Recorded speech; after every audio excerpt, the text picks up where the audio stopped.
Andrew McCART, IFL TV. I'm here in Glasgow and I'm delighted to see Irishman James McGIVERN here. You put in a great performance there. Last time I saw you was probably the Failure, a good few years back. I think it was Conlon versus Duhaney.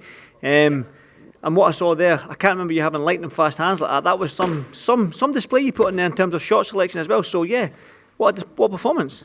Yeah, it was good. It's the first time I fought in 6 months maybe. April time in Dublin, and it was 1 minute and 40 seconds that fight, so good to get out and get ring rust off and get a good 6 rounds in. Well, that's it. Obviously, the first 4 fights in your career went the distance, and then you were getting these knockouts. Yeah. And to be honest, you could have probably got him out there. You had 6 rounds to get him out there, and there was moments in there where you had him hurt. You got the knockdown, I think, the last second of the 3rd round there. Disappointed you didn't get the stoppage or a valuable 6 rounds? A bit of both. I would love to have maybe stopped him in the last minute of the last round, just to get 6 rounds in. That was the idea here, to be honest. The idea was to come and get 6 rounds, and that cost him as hard as nails. How he stood up, I don't know, but good for me to get ring rust off and get a good dig into the engine, and have a really good 6 rounds. Obviously, you wouldn't. Obviously, people when they were watching you come through as a professional, you probably weren't known as a power puncher. But some of them shots you were landing in there, they were single shots. You weren't doing flurries to get him out there. You weren't doing flurries to hurt him. It was single shots, right hooks, body shots as well. Is that something you've been working on in the gym? Because it seems like you're sitting down in your shots a lot more and trying to be a little bit more vicious in your power. Yeah, absolutely. You don't get paid for overtime, adult saying, and no one really comes to these fights to watch beautiful, fantastic boxing. People want to see blood and they want to see people getting hurt. Of course, you still need to keep your skills in check so you don't be the one getting hurt. But yeah, we've worked on it the last while, sitting down their punches and trying to hurt people. Obviously, I was a bit impressed, and when I looked at Box Rec, I spoke to James and that as well, Jason Quigley there, and I was like, what weight is he? And I thought you were a lightweight. He said, you probably go down to super featherweight. Where do you feel comfortable? Super featherweight is where I wanted to start and says it was going to start. Have I had a fight at super featherweight? No. I look alright as lightweight, don't I? I'm a good old solid lightweight. No, but I made 133 here handy, so I can make the lightweight, or I can make super featherweight. But if I have to fight lightweight, I have to fight lightweight. Well, listen, to be honest, if obviously for you want to be a world champion. That's every fighter's goal. And you're training alongside a 3-weight. He's probably sick and tired of hearing that, a 3-weight world champion and Ricky Burns over there, and I'm going to get a chat with him later on. That's the ultimate goal. So whether you stay at lightweight or you go down to super featherweight, there's no easy road for you to win that world title, because those 2 divisions, when you look at them, you look at Joe Cordina doing it at super featherweight, there's one, and then you go up to lightweight. We all know who's up at lightweight with Tank Davis and all the rest of them. So there's no easy route for you to win that world title. No, of course not. But listen, I'm only 7 or 0 now. So we'll maybe think about that a bit further down the line. My next step, hopefully, is a Celtic title. There's a guy that boxes in St Andrews promotions, Josh Sanford. He's in about lightweight. I'm super featherweight, but I'm willing to go up to lightweight. But we're talking about this fight beforehand. It was maybe going to happen. We have a show in Donegal here, ready to go in November. I'll go 130 if he goes 130, and we'll get a Celtic title on the line.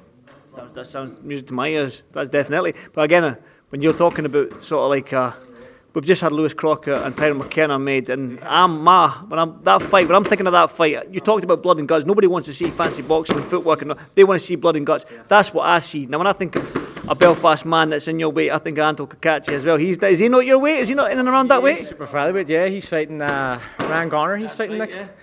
Anto, again, a lot of steps on from me. I think he's looking to fight Joe Cordina. So maybe one day down the line, of course. But at the minute, I just want to narrow my sights in a wee bit and winning Celtic titles and Irish titles, European titles maybe, and then you can start thinking about that.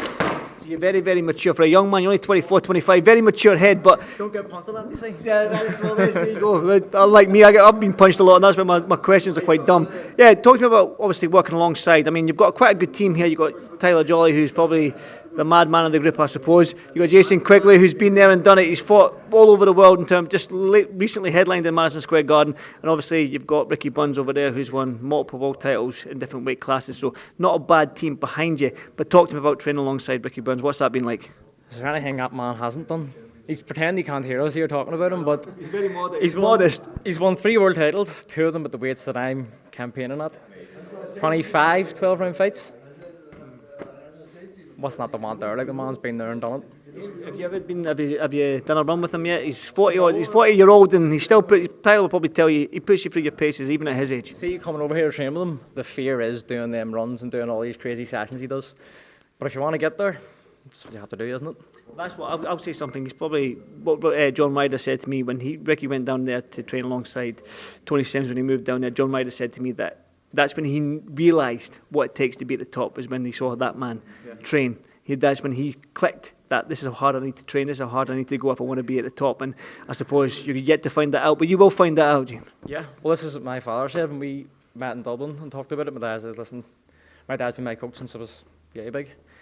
And he says, I'm done with you now. You're going to have to go over there and have a leap of faith. If there's anyone that's going to bring you, it's that handsome man over there. I'm what are you talking about? It's not me. It's not me. It's Ricky you're talking about, not me.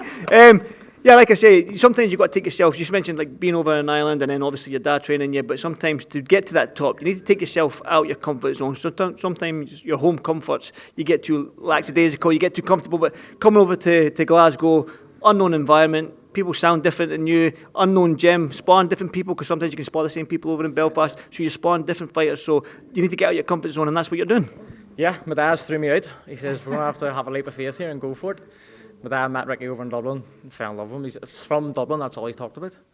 All he says is we need to go over and train with Ricky. Sparring, you mentioned sparring. It's hard to get sparring in Belfast. I'm sparring with a lot of amateurs up in the Holy Family Gym, Terry Story. Yeah. They've helped me out loads with this camp. But you need to get into them pro setups and get 10 round bars and the head punched off you. Yeah. Well, listen, congratulations tonight. When that was an absolute fabulous performance. I was really enjoying it. I don't know if you heard me shouting, trying to show us, hey, body shot, body. But that was me. But listen, well done, and I'll see you in the next one, James. Spot on, man. Thank you very much. Thank you, brother. Thank you.